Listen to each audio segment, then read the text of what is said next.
Good morning, my dear students. This is your English class. So take out your English book, Footprints Without Feet, and open page number 32. Today we will discuss the story, The Making of a Scientist. Look at your book, students. At the age of only 22, a bright excited the scientific world with a new theory on how cells work. Richard H. Ebright and his college roommate explained the theory in the Proceedings of the National Academy of Science. It was the first time that this important scientific journal had ever published the work of college students. For Richard Ebright, his first achievement in science started with butterflies. Richard Ebright started collecting butterflies when he was just in kindergarten. He was also fond of collecting rocks, fossils, and coins. He became an eager astronomer too. He sometimes gazed at stars all night. Richard Ebright's mother encouraged his interest in learning. She took him on trips, bought him telescopes, microscopes, cameras and other equipments. She helped him in many ways. Richard was just in third grade when his father died. Richard was her mother's whole life.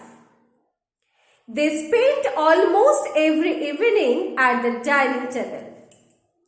Richard wanted to learn. He earned top grades in schools. By the time he was in the second grade, Ebright had collected all 25 species of what butterflies found around his hometown. Then his mother bought him a children's book called The Travels of Monarch 10. The book told how monarch butterflies migrated to Central America.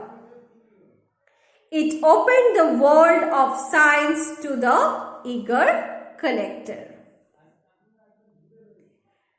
The book invited readers to help study butterfly migrations.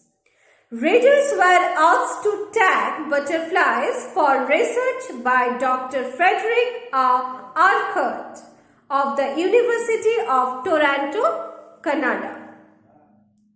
Ebright started raising a flock of butterflies. He would catch a female monarch, take her eggs, and raise them in his basement through their life cycle. In the 7th grade, he entered the county science fair and lost. It was a sad feeling for him, but it aroused the competitive spirit in Ebright. For his 8th grade project, Ebright tried to find the cause of a viral disease that killed all monarch caterpillar every few years. This time he won. The next year, his science fair project was to test the theory that viceroy butterflies copy monarchs because monarchs do not taste good to birds. Ebright proved that viceroy butterflies do taste good to birds. This project was placed first in the zoology division and third overall in the county science fair.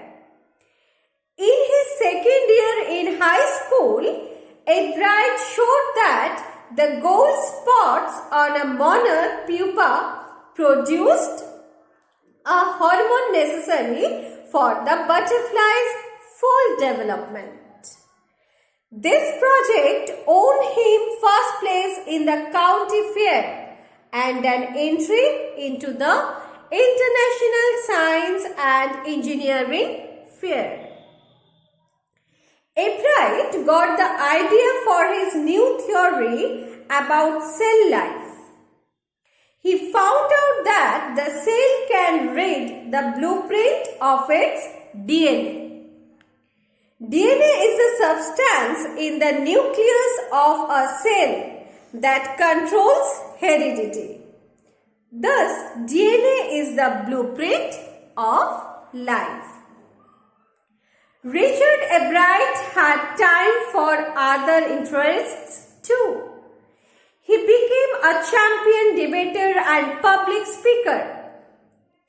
He became a good canoeist.